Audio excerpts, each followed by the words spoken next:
سەبارەت بەم بابەتە کە عێراق هەر ساڵی 2023 لە کۆتایی مانگی 12 بڕیاری دایتر لە ساڵی تازەواتەم ساڵ 2024 مامەڵە بازرگانیەکان هەمووی بە دیناری عێراقی بکرێت. بەڵام ئێستا ئەم بڕیارە تا چۆنەچێتە بواری جێبەجێکردنەوە، چۆن ئەتوانرێت مامەڵەکاران بازرگانان ناچار بکەن بۆ بەکارهێنانی دینار، ئەمە گرنگە. بۆیە پرسێکی گرنگە. ئێمەش میوانداری بەڕێز دکتۆر نەبەست نەوزادمان کردووە کە پسپۆڕی کارگێڕی و ئابوووریە لە ستۆدیۆ لەگەڵمانە بۆ ئەم پرسە گرنگە. دکتۆر بەخێر هاتیەم، کاتت باش. پێت وایە ئەم بڕیارە چێتە بواری جێبەجێکردن یان نا؟ خۆی ینی ئاماژەکردن بەوەی کە سەرجەم مامەڵەکان دەبێت بە دیناری عراقی خۆی لە خۆیدا ئەمە هەڵەیە، ئەم دەستەواژەیە هەڵەیە، بەڵکو دەکرا حکوومەتی عراقی ئاماژەی بۆ بکردایەکەوە بەشێکی زۆر مامەڵەکان یاخود هەوڵ دەدەین مامەڵەکانی تر بە دیناری عراقی بێنەوەکو بە دۆلار. پێم وابێ ئەمە زیاتر کاریگەری دەبوو لەسەر بازار لەوەی کە حکوومەتی عراقی کە بڕیارێ بدا کە توانای جێبەجێکردنی نییە. بۆیە ئاخۆ ئەم بڕیارە دەتوانێت سەرکەوتوو بێ یان سەرکەوتوو نەبێ. ئەم بڕیاری حکوومەتی عراقی بێگومان ناتوانێت لە ئێستادا سەرکەوتوو بێ. ئەم استراتیژیەتانە یاخود ئەو ڕێکارانە کە بانکی ناوەندی حکوومەتی عراقی گرتوویەتیانە بەر ئەمانە استراتیژیەتی ئابوورین کە دەبوو لە ساڵی 2008 بە دواوە ئەم استراتیژیەتانە بگیرایەتە بەر تاکو ڕێگری لە سپیکردنەوەی پارە و برنە دەرەوەی دۆلار بگیرایە. بەڵام ئێستا زۆر درەنگە. بۆیە کە درەنگە مەبەستم چییە لەوەی کە بۆ جێبەجێکردنی سەرجەم ئەم بڕیارانە ئێمە پێویستمان بە کات هەیە. واتە حکوومەتی عراقی لە ئێستادا ناتوانێت سەرجەم مامەڵە بازرگانیەکان بە دیناری عراقی بکرێت، چونکە تۆ ناتوانانی کۆنتترۆلی بازرگانەکان بکەیت، چونکە گەر کۆنتترۆلیانت کرد ئەو کاتە هەڵکشانی نرخەکان دروستە بێ، ئەو کاتە هاوڵاتی ئاسایی زەرمەند دەبێت و نرخەکان بەرز دەبنەوە. بۆ حکوومەتی عراقی خۆی مەجبورە کە چاوپۆشی بکات لەوەی کە بڕیارەکانی خۆی جێبەجێ نەکرێت. بۆیە یعنی بڕیاردان لەوەی کە سەرجەم مامەڵەکان بە دینار بکرێت بڕواناکەم بڕیارێکی سەرکەوتوانە بێت لە ئێستادا. باشە، ئەگەر سەرکەوتوو نەبوو وەکو خۆشتەیڵەی لەو بەو ئەزمونەی خۆت هەیە شارەزایڵی سەرکەوتوو نابێت، ئەی چارەنووسی دینار چی بەسەریەت لە کاتێکا بڕیارێک درا و سەرکەوتوش نابێت دینار چی دێت؟ خۆی ئەم ڕێوشێنانە کە حکوومەتی عراقی گرتوێتێ بێت دەبوو نایبنرا استراتیژێتی ریفۆرمی دارایی یاخود استراتیژێتی ریفۆرمی بانکی لە عراقدا کە شتێکی باشتر بوو یاخود کاریگەری زیاتری هەبوو. ئەمانە استراتیژیەت لە ساڵێکدا تۆ دەرەنجامەکانی دەرناکەوێت، لە 2 ساڵ و 3 ساڵشدا دەرەنجامەکانی دەرناکەوێت. من پێم وایە ئەوەی کە حکوومەتی عراقی کردوێتی یاخود بانکی ناوەندی کردوێتی ئەمە زەرورەتە، ینی پێداویستیەکە، چونکە دەبێت لە کۆتاییدا ئەمە سپیکردنەوەی پارەیە کۆنتترۆل بکرێن، برنە دەرەوەی دۆلار و مامەڵەکردن بە دیراوی بیانی لە وڵاتدا کۆنتترۆل بکرێت. بەڵام ئەگەر ئێمە بمانەوێت کاریگەریەکانی لە ماوەیەکی کەمدا لە ماوەی چەند مانگێکدا یان لە ماوەی 6 مانگ بۆ ساڵێک کاریگەریەکانی دەربکەون، بێگومان کاریگەریەکانی دەرناکەون. بۆ پێم وایە ینی داهاتووی دراوی عراقی لە دوورمەودادا زۆر باش دەبێت. بەڵام ئەمەش کۆمەڵێ مەرجیتری هەیە، کۆمەڵە کارتی ئابووری هەیە وەکو فشار حکوومەتی ئەمریکا بەکاری دێنێت بۆی فشاری سیاسی دروست بکە. ئایا بارودۆخی سیاسی عراق بەکوێ دەگات؟ چونکە ئەمانە هەموو پەیوەندیان بەیەکەوە هەیە. ئایا نرخی نەوت بەکوێ دەگات؟ ئایا داخوازی هاوڵاتیان بەکوێ دەگات؟ ئایا ناردنی و هاوردەی عراق پەیوەندیەکانی لەگەڵ وڵاتانی تر بەکوێ دەگات؟ بۆی کۆمەڵە فاکتەری تر هەیە کە کاریگەریان لەسەر بەهای دراوی عراقیە لە داهاتوودا. بەڵام ئەوەی کە ئێستا بەم شێوەی ئێستا بڕوا بەردەوام بێ، من پێم وایە لە ماوەی 6 مانگ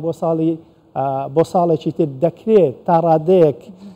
بەهای دینار بەرز بێتەوە. بەڵام لە ئێستادا ئەوەی کە حکوومەتی عراقی ئاماژەی پێکرد بوو و هاوڵاتیان چاوەڕوانی ئەوە بوون کە لە بیدایەتی ساڵدا یاخود لە سەرەتای ساڵدا بەهای دینار بەرز بێتەوە، ئەمە ڕوو نادات. بێگومان بن کە ئەمە ڕوو نادات، چونکە ژمارە و عەدەدە. ینی ژمارەکان پێمان دەڵێت کە ئێمە پێویستیمان بە دۆلارە بۆ ئەوی مامەڵە بازرگانەکانمان بکەین، یەک لەگەڵ ئێرانە کە قەبارەکەی زیاترە لە 7 ملیار دۆلار، 2 لەگەڵ تورکیا کە زیاترە لە 14 ملیار دۆلار، 3 لەگەڵ چینا کە زۆرێک لەو بازرگانانەی کە لەگەڵ چینا دەکرێت لە ئەسەر ئاستی بازرگانی گەورە نین، یعنی بازرگانی بچووک و مامناوەندن. بۆیە ئەمانە ناگەڕێنەوە بۆ سەکۆی ئەلکترۆنی کە بانکی ناوەندی دایناوە. بۆیە تاوەکو سەرجەم بازرگانەکان بە بازرگانی بچووک و گەورە و مامناوەندەوە نەچنە ئەو سەکۆیە و دەستیان بە دۆلار نەگا بە شێوەیەکی ئاسان، نەک ئەو ڕێکارانەی کە ئێستا هەیە، چونکە زۆر قورسە تو ئێستا دەست بە دۆلار بگا. من ئەگەر بازرگانێکی بچووک بم ئەسڵ ناتوان بچمە ناو سەکۆکەوە، چونکە نازانم نازان چۆن بەکاری بێنم. بۆیە بۆ ئەوەی کە ئەم پرۆسەیە سەرکەوتوو بێ، پێویستی بەوەیە کە سەرجەم بازرگانەکان شارەزایەکی تەواویان هەبێ و شارێکی تەواویان هەبێ و حکوومەتی عراقی جددی بێ لەوەی کە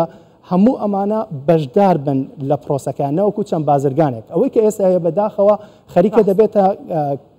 دەبێتە هۆکارێک بۆ دەوڵەمەندکردنی چەند بازرگانێکی تر واتە چەند کەسێک لەنا ئەم سەکۆیدا دەسەڵاتدارن یاخۆت دەتوانن دەستیان بە دۆلار بگا بە شێوەیەکی زۆر ئاسان دواتر قازانجێکی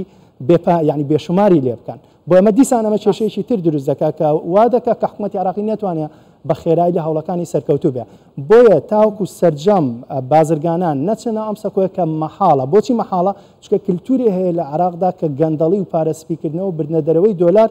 زۆر بۆ لەم وڵاتەیە ئەو بێجگەلەوەی دکتۆر ڕۆشنبیری داراییش نییە بەتاکید ئەمەش لەلایەکی دیکەوە چونکە بازرگان هەیە لەوانێت تا ئێستا کارتی بانکیەکەی ئەوەندە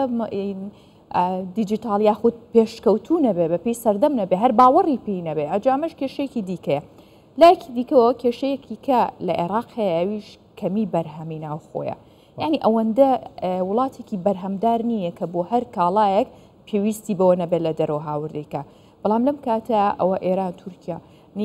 چۆنەتوان مامەڵەکانیان هەم ئەو بەتمان هەم بە دینار بیکە یان خود لەگەڵ تورکیا ڕاستە بڕیارەکەی داوە بەڵام وەکو هەمان ئەم بڕیارەی لێ نایەت کە ئەڵێ بێ دینار لە ناوخۆ بەکاربێنرێت ئەخر تۆ تەماشایکە کە من و تۆ بازرگانی دەکەین بۆ نمونە تۆ بەرهەمێک دەی کەلوپەلێک دەی کاڵایەک دەی من دەمێ ئەو کاڵایە بکڕم جا بە هەر درایە بێ بەڵام تۆ بە لیرە دەیکڕی لیرە بەرزونیزم دەبێتەوە ڕۆژانە باشە بە دیناری عراقی دەیکڕی دیسان بەرزونیزم دەبێتەوە تومەنی ئێرانی حاڵی لە حاڵی دیناری عراقی باشتر نییە بە پێچەوانەوە دەکرێت بەڵام دیناری عراقی حاڵی زۆر باشترە لە تومەنی ئێرانی و لیرەی تورکیە کەواتە بازرگان ناخۆی تووشی ئەم مەترسیانە ناکاتەوە چونکە لەوانەیە من ئەگەر کاڵایەکت پێ بفرۆشم باید $100 بێت $2 بخێر بێ بەڵام لەوانەیە لە بەرزونیزمی دراوەکە $5 زەرەر بکەم یان $2 زەرەر بکەم کەواتە من ئەم خۆم ناخەمە ناو مەترسیەوە بازرگان دەوێت ئەو پارەی کە مامەڵی پێدەکات بە زووترین کات بکاتەوە سەر حسابەکە یاخود ئەو هەژمارێکە هەیەی یاخود بە شێوەی کاژەوەی کە لە عێراقدا هەیە ئەو پارەی بۆ بگەڕێتەوە بۆیە تاوەکو ینی ئەمە شتێکی ئەوەندە ئاسان نییە کە تۆ بێ بڵێ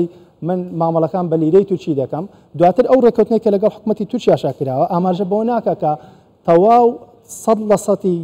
مامەڵە بازرگانەکان بە لیرە و دیناری عراقی دەکرێت و ئاماژە بە یۆرۆ دەکا کە دیسان یۆرۆ ئەوەندە جیازی نییە کە لەگەڵ دۆلارە تۆ ئەگەر دەست بە دۆلار نەگات دەست بە یۆرۆژ ناگا دووش دەڵێ زۆربەی بازرگانەکان بە لیرە بە دیناری عراقی و بە دۆلارش لە حاڵەتی پێویستە کەواتە دەکرێت دۆلارش مامەڵی پێوە بکرێت بۆیە زۆر بەڕوونی تاوەکو حکوومەتی عراقی ینی ئەم هەوڵانەی زیاتر چڕ ناکاتەوە بە شێوەیەکی کردارەکی ئەو بڕیارانەی کە دەیدا لە ئەرزی واقعدا جێبەجێ نەبێ حاڵی دینار باشتر نابێت لەوەی کە هەیە دەکرێت واتە ئەو هەوڵانەی کە حکوومەتی عراقی لە ماوەی ڕابردوودا داوێتی نەبۆتە هۆی بەرزبوونەوەی بەهای دراوی عراقی بەڵکو بۆتە هۆی ڕاوەستانی نزمبوونەوەی بەهای دراوی عراقی کە بێگومان ئەمە جێگەی دەستخۆشیە وەکوتم لە دوورمەودادا دەکرێت ئەمانە کاریگەری باشی هەبێ بەڵام هاوڵاتی بێسەبرا ینی تۆ هەموو ڕۆژێ ڕۆژانە تۆ وتار دەدا ڕۆژانە کۆمەڵێک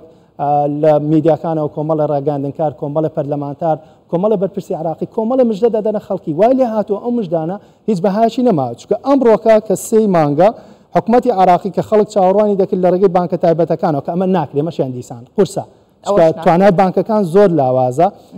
ژمارەی بانکەکانت زۆر کەمەوە بانکەکان خۆیان بەشێکن لەم گەندەڵیە یعنی لە سپیکردنەوەی پارە بۆیە تۆ ناتوانانی پشت بە بانکەکان بەسی ئەمڕۆکە خۆی دۆلار دەخاتە بازارەوە بەڵام 202 میلیۆن دۆلار دەخاتە بازارەوە لەو 202 میلیۆنە کەمترە لە ڕۆژانی ڕابردوو واتە پێش سەریساڵ تەنها 15.5 بە شێوەی کاشە چارەنووسی دینار چی بەسەر بێ دکتۆر قسەکانت ڕاست و دروستن ڕەشبینی نییە قسەکانی دکتۆر نەبەست بەڵامی تر ئەوە ڕاستیەکەی و واقعەکەیە کە لە عێراق گوزارێت سپاسی بەڕێز دەکەین بۆ ڕوونکردنەوە جوانە سپاس بەخێر هاتن زۆر سپاس